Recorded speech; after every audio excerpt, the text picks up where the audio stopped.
খুব সম্প্রতি একটি খবর আমাদের চোখে পড়েছে, সেটা হলো ইউক্রেনের যুদ্ধবিধ্বস্ত যে জায়গাগুলি, যে শহরগুলি, সেখানে দেখা যাচ্ছে যে পাখিরা বাসা বাঁধার জন্য হামলাকারী ড্রোন পরিচালনা করার কাজে যে ফাইবার অপটিকের তার লাগে সেই তার দিয়ে বাসা বাঁধছে।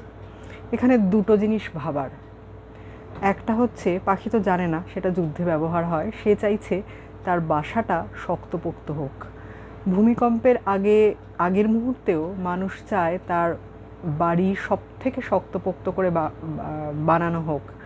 পাখিও ঠিক সেইভাবেই সব থেকে শক্তপোক্ত জিনিসটি এনে তার বাসাতে জড়ো করছে এবং খুব মজবুত একটা বাসা বানাচ্ছে।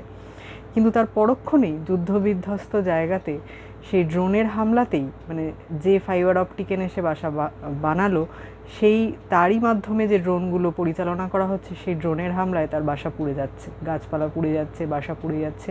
এখানে আরও একটা জিনিস, মানে কী কারণে এই প্রসঙ্গের উদ্ভাবনা বা আজকে এই নিয়ে আলোচনা মনে হলো করা জরুরি, সেটা হচ্ছে এতদিন অবধি যুদ্ধবিধ্বস্ত মানুষকে নিয়ে আমরা বেশি আলোচনা করি, জেনোসাইড, মানুষের মরণযোগ্য, এইসব নিয়ে আলোচনা করি। তার পাশাপাশি এত বন্যপ্রাণ এবং এত পশু পাখি যে চলে যায়, তাদের নিয়ে আমরা আলাদা করে খুব একটা আলোচনা করি না। এক্ষেত্রে খুব গুরুত্বপূর্ণ যেটা জিনিস, যে বাসা বাঁধার সময় তারা খোঁজে হচ্ছে এমন কোনো বস্তু যা দিয়ে তাদের বাসা পোক্ত হয়, কিন্তু তাদের এটুকু বোঝার শক্তি থাকে না যে যে জিনিসটা দিয়ে তারা পোক্ত বাসা বানাচ্ছে, সেই জিনিসটিরই দ্বারা পরিচালিত একটি বস্তু তাদের সব বাসা ধ্বংস করে দেওয়ারও ক্ষমতা রাখছে। কি অদ্ভুত একটি দ্বার্থক জিনিস এর মধ্যে আমরা দেখতে পাচ্ছি। এবং গবেষণা করে যারা দেখেছেন এই বিষয়টি, তারা বলছেন যে বাসাটা এত মজবুত যে যদি যুদ্ধবিধ্বস্ত জায়গা না হতো, বছরের পর বছর তারা সেই বাসায় থাকতে পারত।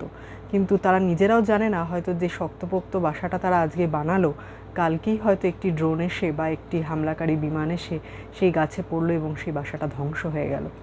মানে এত মর্মান্তিক একটা বিষয় হয়ে যায়, জিনিসটা ভাবলে সত্যিই খুব মন বেদনায় ভরে ওঠে, খুবই খারাপ লাগে।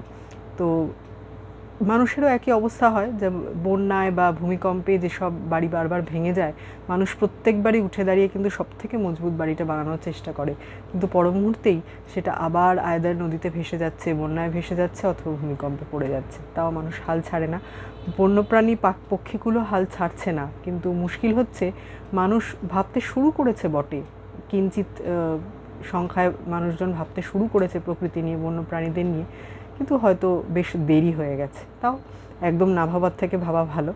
তো কোন ধরনের পাখির প্রজাতিরা এই জিনিসটি করছে সেই নিয়েও এখন গবেষণা চলছে, আরও তথ্য আমাদের সামনে আসবে। কিন্তু যে তথ্যটি এলো সেটিও বেশ চমকপ্রদ। মানে দু ধরনের জিনিস, পরক্ষণেই আমার বাসা ধ্বংস হয়ে যেতে পারে মজবুত বাসাটিও, কিন্তু তাও তারা চেষ্টা করে যাচ্ছে সামান্য যা কিছু পাচ্ছে ওই যুদ্ধবিধ্বস্ত পরিবেশে, তা দিয়ে যাতে তাদের পরবর্তী প্রজন্মকে একটু ভালো জায়গায় রাখতে পারে। এটাই দেখা যাক এর পরবর্তী গবেষণায় কি আসে। আজকে মেধার চ্যাটবক্সে এই পর্যন্তই। একটু অন্যরকম বিষয় নিয়ে আলোচনা করলাম, যার মধ্যে ইতিবাচকতাটাই খুঁজে নিতে চেষ্টা করছে পক্ষীকুল। তো আমরা তার পক্ষেই থাকি, আশা করে নিই এটাই, যে সেই পোক্ত বাসা যেন ড্রোনের আক্রমণ থেকে বেঁচে যায়, যুদ্ধবিধ্বস্ত না হয়। ভালো থাকবেন সবাই। আবার পরের পর্বে ফিরে আসবো নতুন কোনো বিষয় নিয়ে। নমস্কার।